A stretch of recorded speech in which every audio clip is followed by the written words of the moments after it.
Yeah, the countdown is to 2 weeks now. We got 2 more weeks before BAAYF starts, and we want to continue preparing for that today. And not only for BAAYF, but for after BAAYF, because that's part of the story behind this theme of sustain. So many of us, we go to camp and we have a great time, and God speaks to us and God touches us, and we come back home and we're just overjoyed, and then life happens, and stuff that we had forgotten about comes back to haunt us. School starts again, and you know, it's just a real drudgery for a lot of us, and life sucks.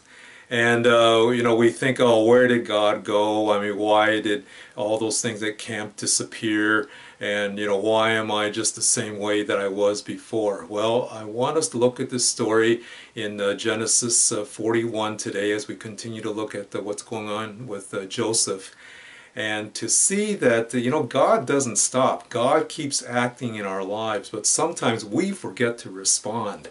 And take a look at the beginning of Genesis 41. You see the first phrase there? It said 2 long years had passed.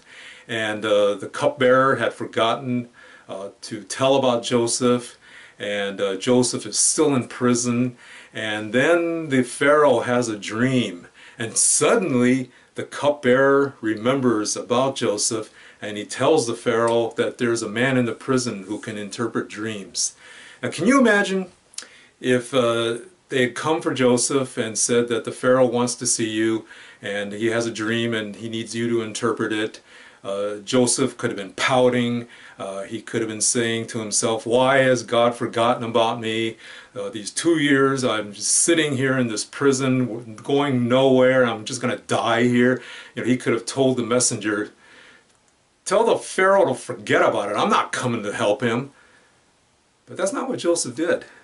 You know, Joseph responded in the moment, and he went to Pharaoh. He revealed the meaning of the dream. The Pharaoh is so impressed with him that he makes Joseph like the prime minister in Egypt.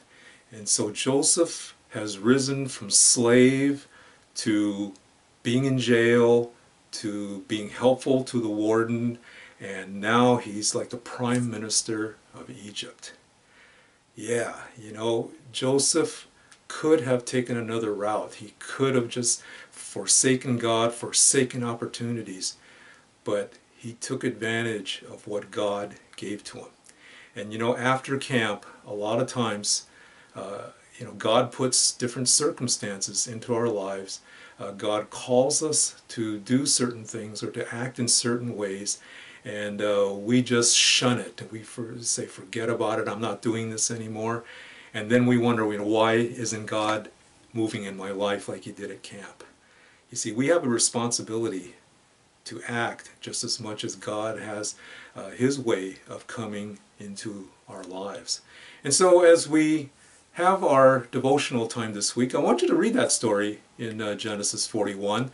I want you to see everything that happened to Joseph and how he responded, because he truly rose to the occasion, and he was helpful to Pharaoh, and then he's able to help Egypt through the famine, and you know, then God uses him in miraculous ways that we're going to see next week. But I want you to consider some things here. You know, again, I want you to write down, maybe in the BAAYF handbook, I want you to write down 3 things that you're going to do after BAAYF. What are you going to do to sustain your faith in the days afterwards? You know, maybe it's you're going to read a Christian book. Oh, read a book? I thought I was out of school. No, you know, find a book that means something to you. Find a book that speaks into your life. You know, find a book that you can grow from. You know, maybe you're going to read a book. Maybe you're going to get into a habit of doing your Devos every day. Or maybe you're going to do something in church to serve God, to help others. But I want you to write down 3 things that you would like to do after camp that would sustain your faith. Because yes, you know, God will come through and he will act in your life, but we have a responsibility to act upon those things that God gives to us. All right, so that's the assignment for the week. And I pray that as you read Genesis 41, that story begins to captivate you, and you see how it applies to us here today.